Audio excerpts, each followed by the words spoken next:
Do the Los Angeles Lakers have to trade for Walker Kessler? And should the Jazz pounce on that? Next on Locked on Jazz.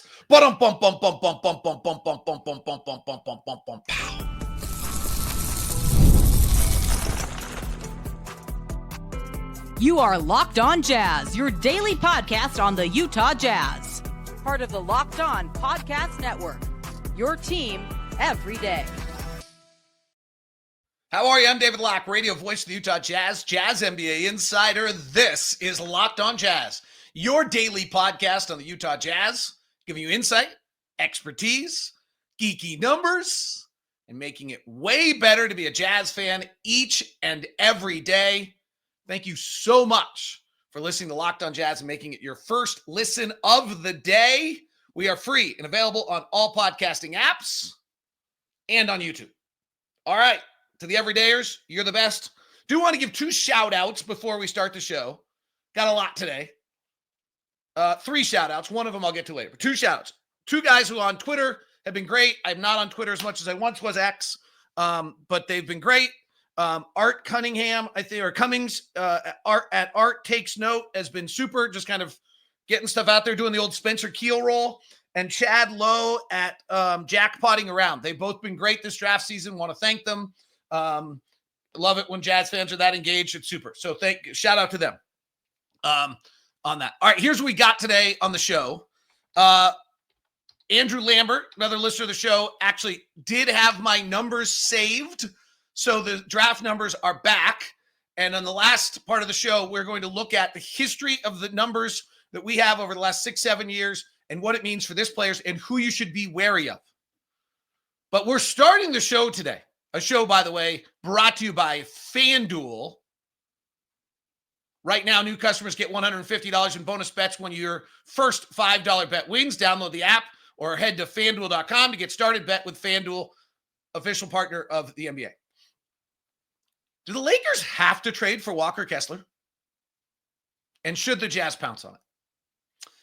So Nate Duncan of Dunked on Prime, or Dunked on Podcast and Dunked on Prime, does this incredible 3.5-hour long mock NBA offseason in which Kevin Pelton, Dan Feldman, Danny LaRue, and Nate get together and basically play out the whole entire offseason. And in the offseason, they trade Kevin Pelton, as the general manager of the Utah Jazz, trades Walker Kessler to the Los Angeles Lakers. What was striking to me in this conversation was how little leverage the Lakers have and how few options they have. The Lakers may be desperate to trade for Walker Kessler. Let's get the first premise. The Lakers traded for a center. They have admitted they needed a center. They traded for Mark Williams, needed a center, didn't get that center, then went to the NBA playoffs and got eliminated immediately. Right? And when they got eliminated immediately, in 5 games, in a not close series to the Minnesota Timberwolves, Rudy Gobert throttled them. I mean, 9 points, 10 rebounds, but was a force. Naz Reid beat them up. Julius Randle annihilated them. 23 points a game in that series. So the Los Angeles Lakers, the $10 billion franchise, with LeBron James and Luka Doncic, if you take the name off of them, take the name off, take the glitz, take the glamour, take Hollywood out, it is a franchise that lost in the first round in 5 games. And in the year prior, lost in the first round. They have now gone back-to-back years losing in the first round with the roster constructed as it is. They have added Luka Doncic. They have made this massive move. They need a center. That was obvious. And they traded for that center in Mark Williams and then rescinded the deal. And the market for centers right now, the free agent market for centers is Clint Capella, Nick Cornett, Larry Nance Jr., and Brook Lopez if he wants to come back into LA a second time. That's not much. I like Larry Nance Jr. Can't stay healthy. I think he's really, really good. He's not really a center. I'm not sure you're riding Luke Cornett as your starting center in the NBA. And Brook Lopez is pretty cooked. And so is Clint Capella as your primary center. So it leaves the Lakers with only the trade market. The trade market, in my mind, comes down to maybe 7 centers. Okay, let's walk through them.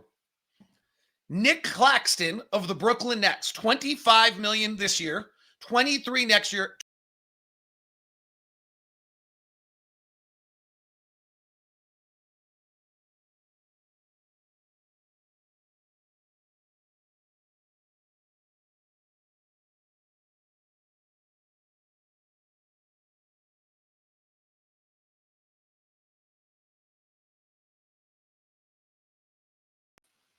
I wonder what just happened. I'm still recording. I don't know if you just lost it. So the first one is Nick Claxton, 25, 23, and 20. So for the Lakers to do that, assuming Dorian Finney-Smith opts in, they have to trade either Rui Hachimura or Dorian Finney-Smith to do that deal. Dorian Finney, it's not that pricey, but Rui Hachimura is a little bit. And then they have to give up their picks. Because Brooklyn's only doing that for Nick Claxton if they get a right to some of the picks. The Lakers' 2027 pick is 1 through 4 protected to Utah. They own their 28 pick. Their 29 pick is going to Dallas.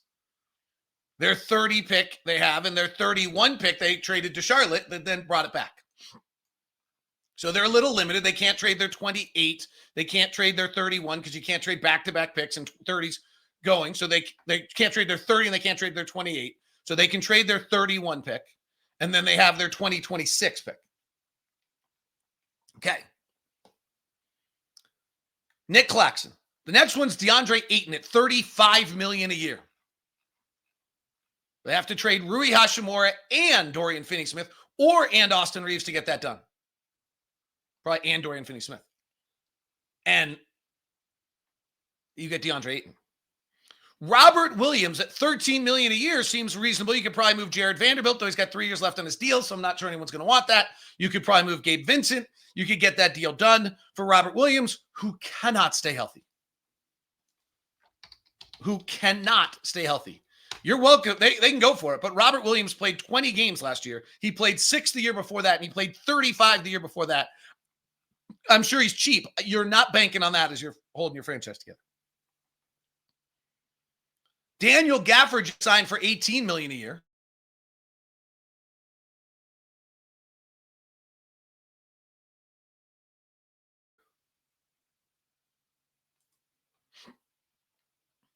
And then there's Walker Kessler at $5 million a year.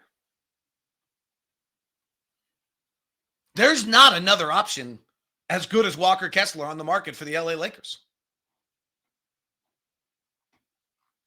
The Lakers can try to play all these games, but if you look at the Lakers' odds right now in the FanDuel odds, right now in the Western Conference, the Thunder are 1, the Rockets are 2, the Wolves are 3, the Lakers are 4, with the Nuggets 5, the Clippers 6, the Warriors 7, Spurs coming at 8, Dallas maybe at 9, we'll see.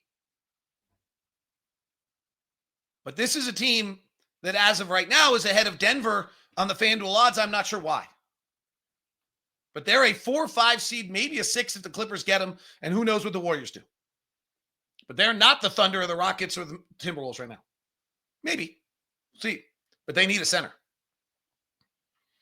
And there's no question that Walker Kessler is the best. Nick Claxton and Walker Kessler are similar players. Daniel Gafford and Walker Kessler are similar players. And Gafford just signed a 3-year, $18 million a year deal, and they could make that deal. That might be physically a little bigger and stronger, but he's got some limits that Walker led the league in offensive rebounding, led the league in a bunch in defended shots. Walker's pretty damn good. So you look at the Lakers situation. The only other one I would throw out there is Goga Batadze in Orlando at $8 million a year, but I'm not sure Orlando, after trading for Desmond Bane's, making that move. So the Lakers are sitting here in the trade market going into draft night in what I would say is fairly desperate situation without a clear way to go get a center. And the Utah Jazz, who have been reluctant to make Walker Kessler available, according to all reports, are the one team that has the player that they might work for them. The trade they made with the Hornets was their 2031 first-round pick, a 2030 pick swap, and Dalton Connect. I'm not sure what I think of Dalton Connect, honestly. Good shooter, 24 years old. Had the great game against the Jazz. Not sure he held it for the whole season. Shot 38%. Good shooter. Like, it's kind of there. But probably an NBA rotation player. So the question is, I think we've proven the case pretty well, that the Lakers can play around and talk to everyone else, but their option for a good center to make them into a championship caliber team, which is the only standard that is acceptable in LA, and to fix a team that got blasted in the first round in 5 games, is Walker Kessler. Should the Jazz be willing to pull that trigger coming up? We look at it next on Locked On Jazz. Today's show is brought to you by Murdoch Hyundai, located at 4646 South State Street, also located in Logan and in Linden. The Hyundai, just a fabulous car. My dad's coming into town tomorrow to pick up his Ioniq 6. He's super fired up. I'm driving the Ioniq 5 and the Santa Fe right now. I'm not making any of this up for you.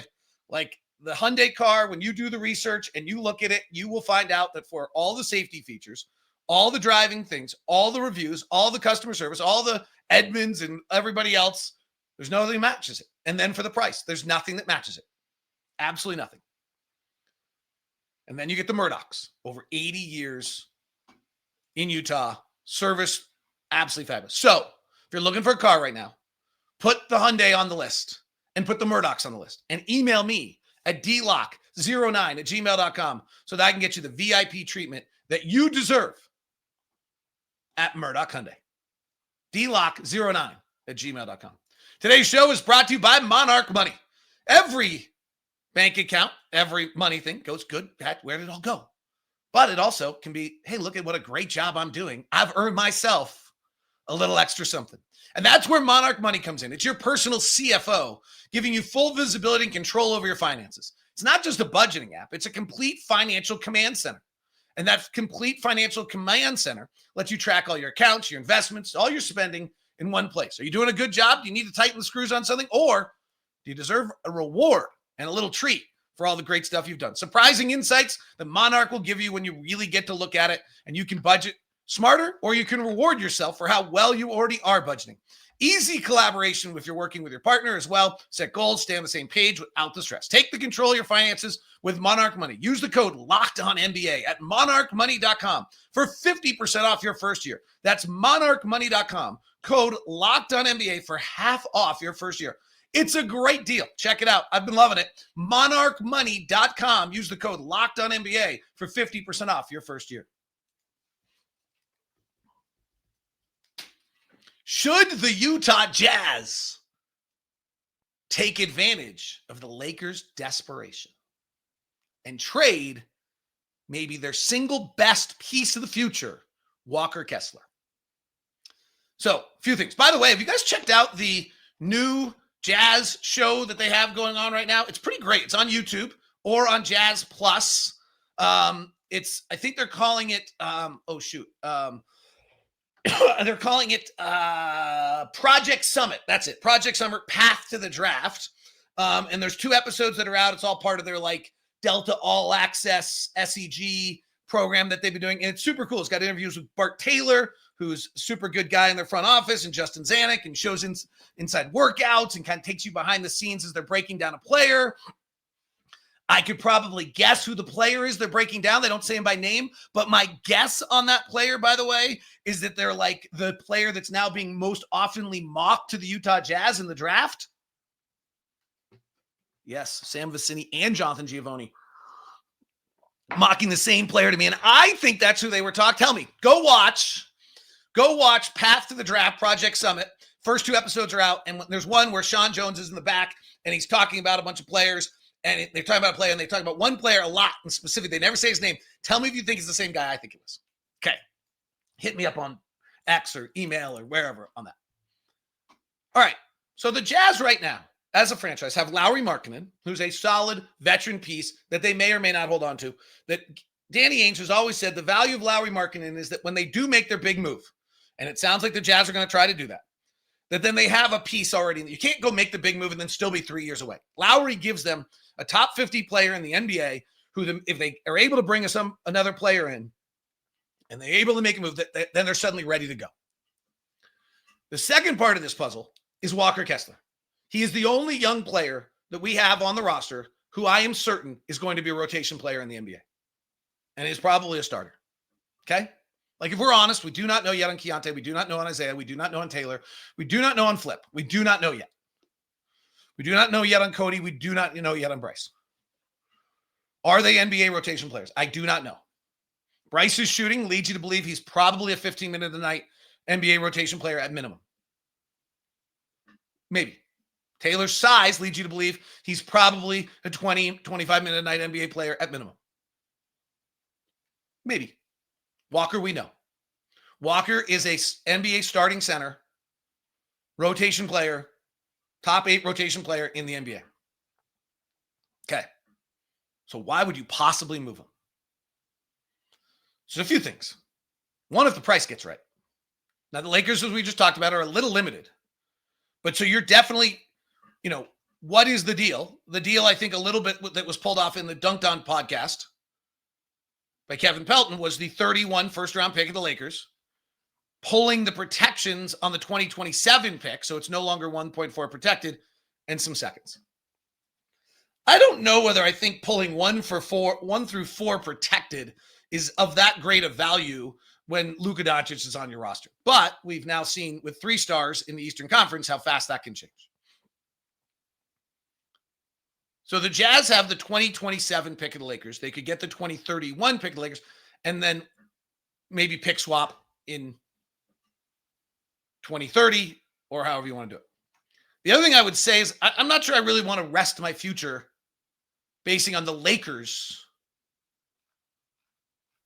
failing. They have new ownership. There was always a feeling a little bit with the old ownership that they could fail. They did have one of the more miserable sequences of the season or of a stretch there. So that you kind of thought that they could. But with this ownership, they probably are less likely to do that. I don't know that for a fact, but it's probably true. So the question then is banking on the Lakers' future failure actually worthwhile doing? Here's the other wild card in this. And you're wondering, if you've been wondering for 18 minutes with a blip in the middle of why David's been talking about Walker Kessler trading the day before the draft, is because I think this plays into what the Jazz do with the 5th pick of the draft. If the Jazz believe that Malowich is awesome, then maybe you do this deal. So this is the wild card to me. I will say that I am not generally a believer in the yet-to-develop player developing in the NBA. I'm a bigger believer in the Malcolm Gladwell, give me 10,000 hours, Daniel Coyle, what was that? That's the best, one of the best books I've read, and I can't think of it. He wrote Culture Code, Talent Code. I believe having your Milan be developed and sped up, that you're there. I get nervous on players who are supposedly still learning when they hit the NBA. And I can run a list of hundreds of them. No, not probably tens who have been in the draft over the years, backing up to Jordan Hill out of Arizona that went to New York, and others, Michael Olowokandi, who we all tried to claim because they were late in their development. They're just learning the game. They'll come to the NBA and they'll really prosper. And I think that is fundamentally not true. That more often than not, you get to the NBA and the league is too good. The players are too good. It is too fast. And if you are not already schooled with your 10,000 hours by the time you get to the league, you are in a lot of trouble. That is my take. And so I personally am very nervous about a draft a player like Malowich out of Duke. But the numbers are amazing. He's been into Utah. He's 7'1". He's got this crazy reach. He's an absolute beast.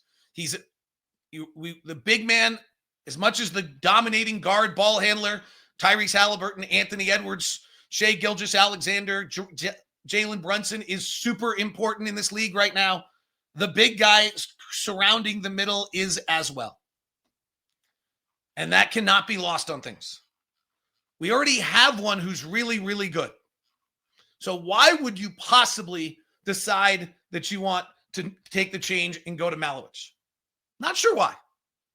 Unless part two is the contract extension with Walker Kessler. The price for Walker Kessler in the contract extension should not be a difficult, hard thing to work out. Daniel Gafford just signed for $18 million a year, 3-year, $54 million extension. Nick Claxton is on a reducing salary from 23 to 20. Robert Williams is at 13. Mitchell Robinson is at 12.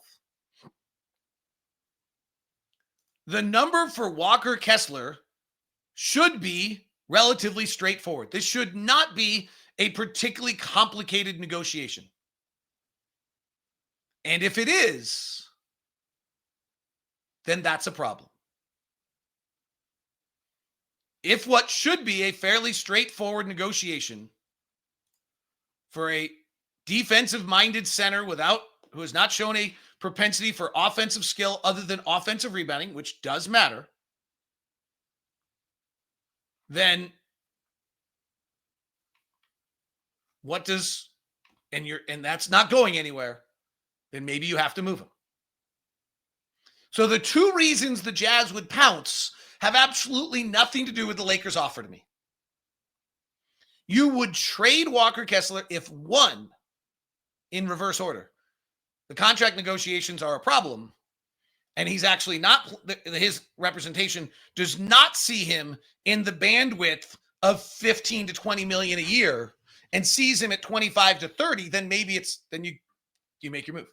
Or two, that you do believe that Malowich at 7'2" with a 7'7" wingspan and just 18 years old and who grew up in Uganda and started playing basketball in 2019 has this chance to be this incredible thing as he started at 15 and the growth he's had from like when people first saw him and he was just completely terrible in 2021, 2022. And now suddenly I think he was first seen in like 2021. And by 2023, he was the MVP of Basketball on Borders.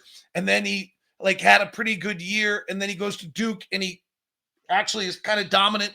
And he's trying to figure out whether he can shoot threes and whether there's a whole, and you believe, then that's a pretty incredible piece. So the fact of the matter is the Lakers are desperate and the deal will be good, but you're not doing it unless one, the negotiation's a problem, or two, you believe that Malowich should be the 5th pick of your draft. 80 dunks last year in college. The dunk still matters. Who should you be weary of in this NBA draft and not take?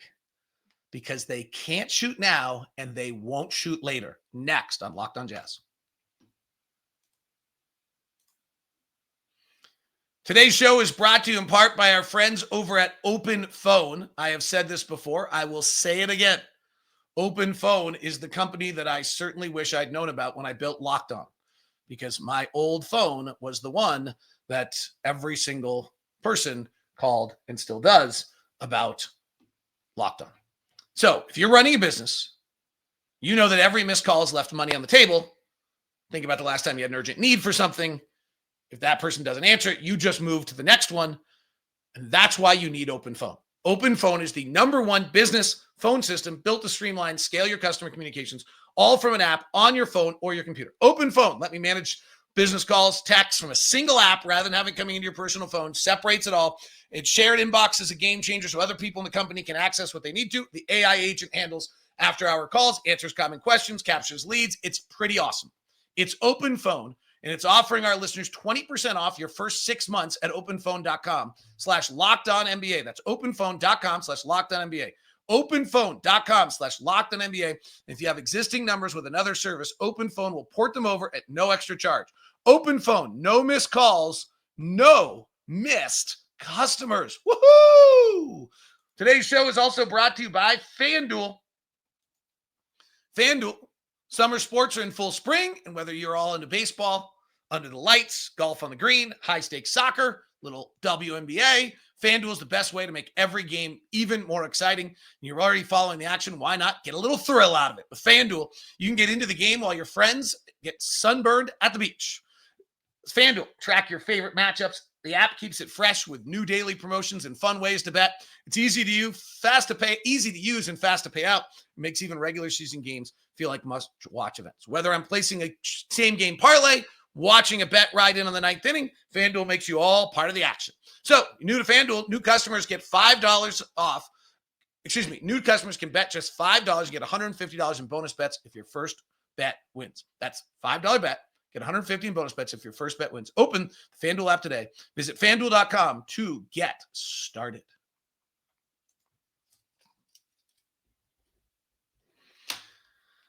So after a mysterious deletion of many, many files, I have been saved by an absolutely fabulous Andrew Lambert, who is a listener, who asked me, hey, can we plot and do some stuff with the draft work you've done? And so let me share with you what he's done, because it's pretty great. And for those of you that are on video or on audio, we'll still be able to share those with you. It won't be a problem. All right, let's see. Here is the graph that Andrew has built. And what this is based on the college or foreign numbers on someone's catch and shoot, spot up, catch and shoot unguarded, and jumper off the dribble percentiles. How many of them what percentage of players become above average, 35%, three-point shooters in the NBA? And if you look at this graph, if you are able to, there are some real lines of delineation. If you are in the percentile below 30% on jumpers off the bounce, off the dribble, under 20% of them become above average three-point shooters in the NBA. And not until you're at 50% do you see it level out to someone who's up at 35 or 40%. None of these get over 40% of the players are above average three-point shooters. Shooting in the NBA is hard. But we're trying to get rid of drafting guys who really have almost no chance. Spot up shooting percentile. If you are below 25% on spot ups, there has never been a player that shot above average in the NBA. And unless you get over 55th percentile, 20% or fewer shoot above average in the NBA. And the catch and shoot number is a little more variable, so we will move off that. The catch and shoot unguarded, but the catch and shoot overall, kind of the same threshold. You need to be in the top 50% of percentile of catch and shoot to be an above average be trending toward being an above average. So let's talk about the top five pick and some of the threshold numbers and see if there's anybody we need to worry about. If you are catch and shoot under 35% tile, you are a below 20% chance, and actually really even below 50%. You are unlikely to be, you are 20% or fewer of those players become an above average shooter. 35% is our average number.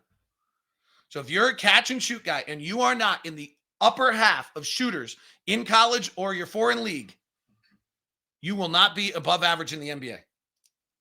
20% or fewer of them. If your dribble off the bounce is below 30 percentile, you're below 20% of those players becoming above. But if you're above that, you actually move into some pretty neat territory. So let's look at that for a second. Dribble off the bounce. So catch and shoot is our first number, and spot up. Dylan Harper is in the 86th percentile of spot up shooting and 74th percent in catch and shoot. And his off the bounce shooting is in the 42nd percentile. He crosses every single one of those things perfectly. How about Ace Bailey? Ace Bailey is in the 40, spot up is in the 57th percentile. So he's okay. Right on the edge. His catch and shoot on Ace Bailey is in the 80th percentile. Pretty great. His off the bounce shooting is at 36th percentile. Right on the edge. Ace Bailey, fine. VJ Edgecomb, spot up percentile, 66th percentile.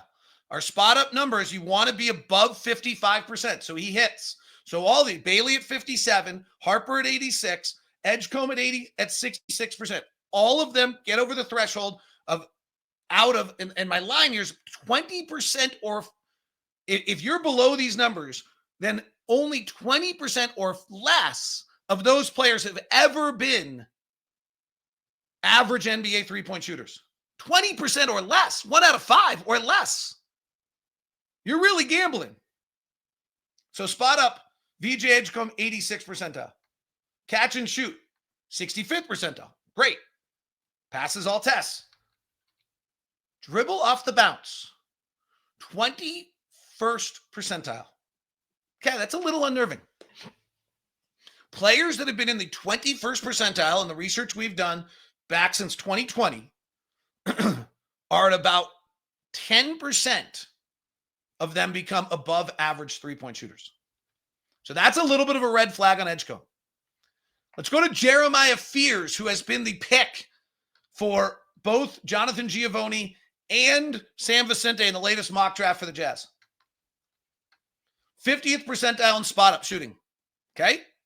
That is a little bit behind where we want it to be. Below 20% there. We want to be at 55%. 50%. If you're in the 55th percentile, below 20% of those players have become above average shooting. Catch and shoot, he's at the 66th percentile. That gets him in the good range. Off the bounce shooting at the 37th percentile gets him into the good above 20%. So little red flag on Fears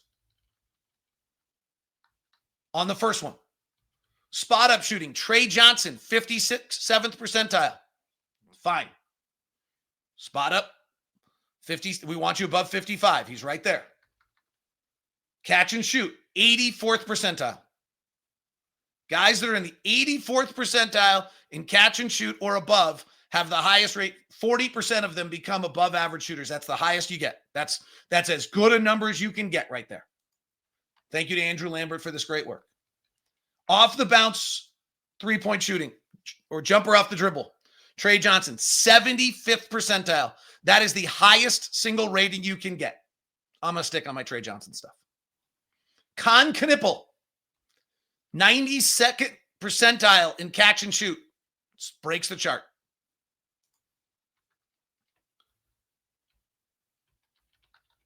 Off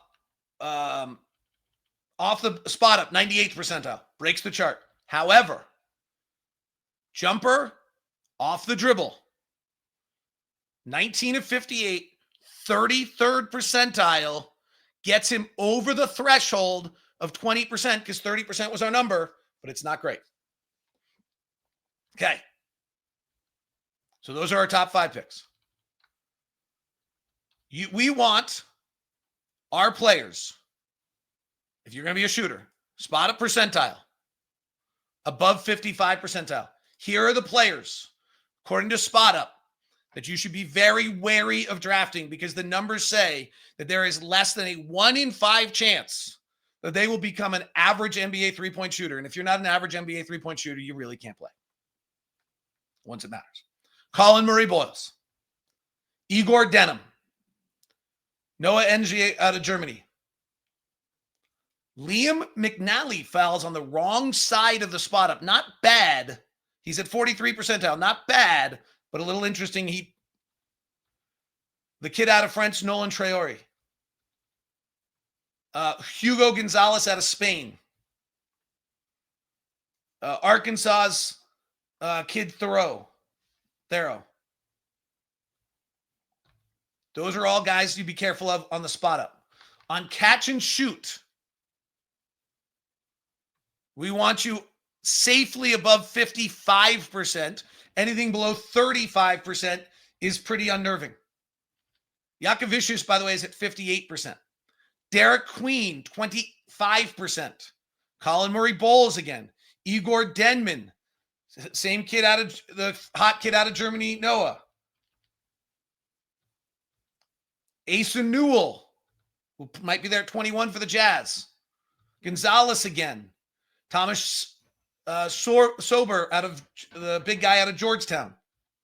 The Arkansas kid again. Okay. Off the bounce dribble. Dribble jumpers off the dribble. The number again was anyone under 30 percentile. VJ Edgecomb.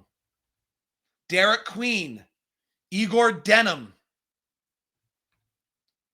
Same kid at Noah and Senji. I don't know how to pronounce it. Who's on fire. Liam McNally.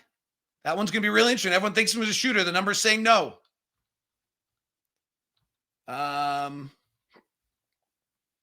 Hugo Gonzalez again. Ben Sharif out of Germany. I think he's an Israeli kid. The kid out of Arkansas again. Those are the ones to be careful of on whether they'll be able to shoot. And the numbers kind of question whether they'll be able to shoot on the NBA level from our research. Great work by Andrew Lambert. Thank you very much on this. Mateus Pazulias last year is like the one player that might be bucking some of these trends and being able to break through some of these. We'll see whether or not that holds. That is Locked on Jazz today. Draft day tomorrow. We'll be all into it. Talk to you then.